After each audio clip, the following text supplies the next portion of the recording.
Hello guys, magandang araw. Honey baked chicken naman ang lulutuin natin ngayong araw na to. Narito ang mga ingredients.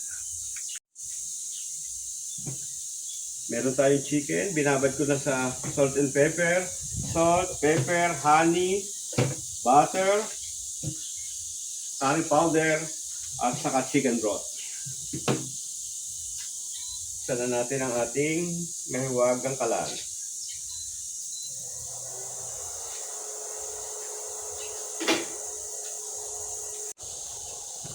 Maglagay tayong butter sa ating kawali.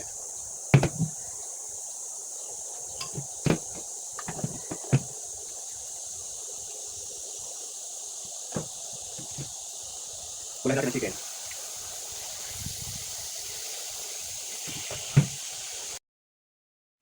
Pagsamasamahin natin lahat ng ingredients sa isang cup ng tubig.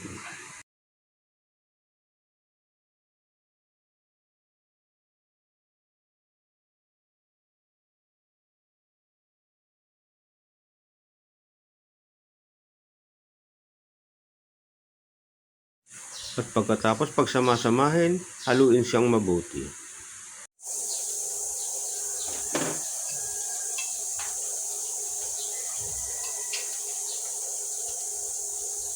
Ngayon mapula na, ilagay na natin ang ating ingredients.